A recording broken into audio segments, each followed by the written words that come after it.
Okay, this e-tolling, is this a bad dream? Well, e-tolling is a reality. I think we will all recall that before we made the improvements and upgrades to these roads in terms of what kind of conditions we were driving in terms of the congestion on the roads, and that now you've got, more lanes than you ever had before.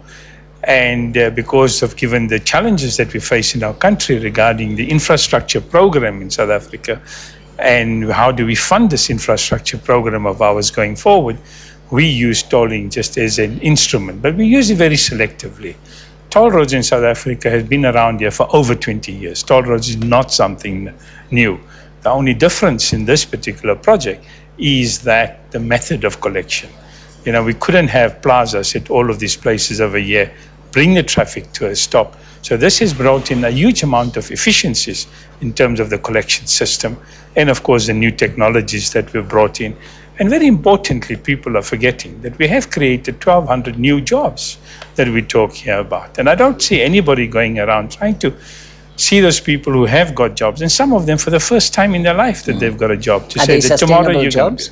Sorry? Are they sustainable These jobs? are permanent jobs. Okay. Over there. They're very sustainable, and also these are what I call quality jobs. Yeah. And they're in the fields of ICT and that. Okay. They're not somebody just standing and sitting in a booth and collecting the money. So how is it going to work? When you get to the Gantry, do you just drive through or do you stop? Absolutely. You don't stop at all. This is what we call the multi-lane free flow system, or an open road tolling system. On those gantries that you see there in front of you is mounted a whole lot of equipment on that. Okay. And there's a tag in your car. And the equipment and the tag, they talk to each other. And that takes it's a seamless transaction electronically taking place as you drive underneath the gantry. So that senses it and it picks up that your vehicle has driven through. Through there. All right. Now, the regulation is what? You have to pay your account within 7 days to qualify for... Let me explain that. First of all, I heard your colleague as well saying that if you don't have an e-tag, that you're going to pay 7 times more. It's not the case. Okay. First of all, it'd be 3 times the standard tariff. So there's a big difference. If you don't have a tag. If you don't have a tag. The standard tariff is 30 cents. Standard tariff with discounts. Now, for the standard tariff is 58 cents. Okay. Then you get a 48% discount for having the tag. Okay. And that's where the 30 cents comes in. Right. And after that, you also qualify for a frequent user discount. Okay. And the way the frequent user discount is going to work is that once you've reached an amount of 400 rands, in a month. In a month. In what kind of period? In a calendar month. Okay. So every time you go underneath a gantry, you will be getting a 15% discount on the posted tariff at that particular gantry. So every time you go under gantry, it's a 15% discount. And once you've reached the total amount of 550 rands for that particular calendar month, you will get a 100% discount. Which means after 550, you can just drive for free. So you can drive for free. Now, we've also got what we call time of day discounts as well in there, meaning to say that if you travel off peak, you'll get a discount varying of up to about 25%. Yeah. In addition to the 15% discount for the frequent user that you'll be getting. Yeah, but it's punitive for people who do not register for e-tags. Well, you see, this is always debatable in terms of whether it is punitive. If you take any account, I don't pay my TV license at the end of the year when I don't do the right thing.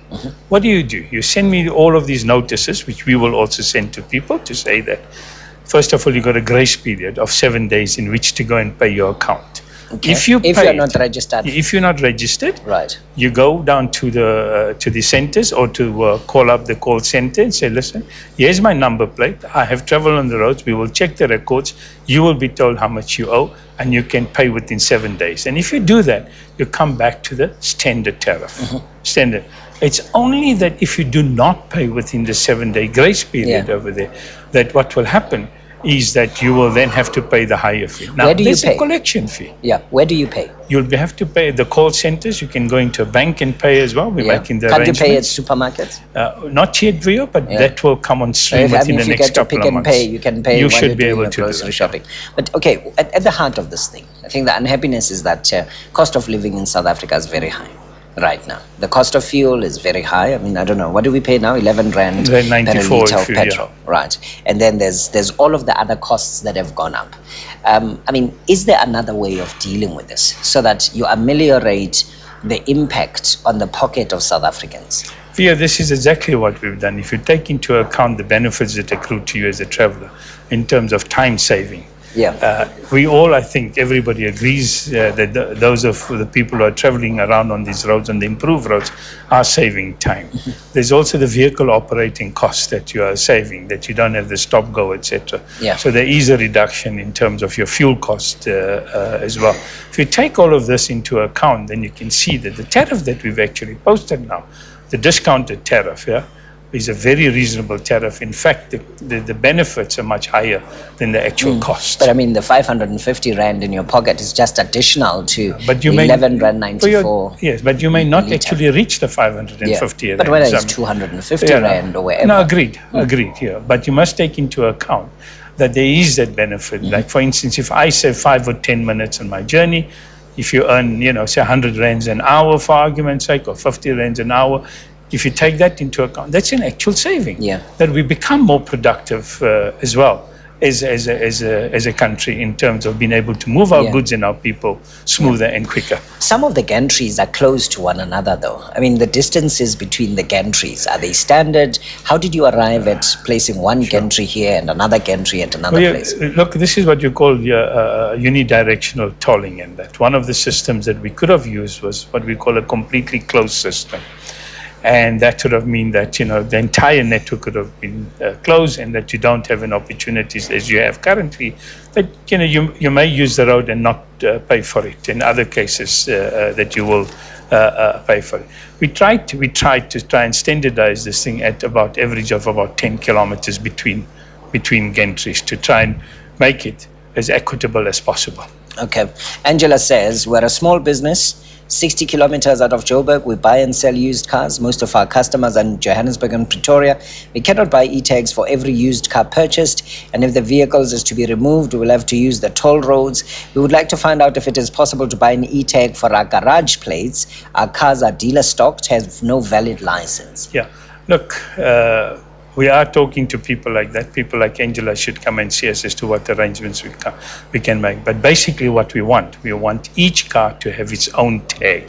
That is what you want you. Because if you don't have a tag, then you don't enjoy the benefits of the discounts. Okay. Justin C28, which provinces are next for e-tolling? Now, you see, this is a confusion that people are making, thinking that, this is something new. As I said, where we got currently toll roads, right, where we got the conventional plazas, the idea is to convert those conventional plazas to an electronic form of collection, simply because that brings in better efficiencies, and it does reduce the cost of collection, etc., by rolling out e-tolling. Now, for instance, we've offered, the controversy in the Cape on Chapman's Peak, in terms of where they have to put up those buildings, etc. We've offered the Western Cape to say that you don't need to put up those buildings. You put up a simple gantry like we've got over here in Gauteng right now, and they can collect all their tolls electronically as well, and link it up to the system over, and that will further reduce the cost of collection there as well. Nazir, we've run out of time. Just one last question for you. South Africans are angry. People are talking about protesting. They want to blockade roads. They're unhappy about this. To all the people who are unhappy and who are saying this is a rip-off, why can't government do something else? What would you, at the head of SANRAL, driving this project with a 20 billion rand international loan and all of that, what do you tell them? Look, I tell people to just look at the facts.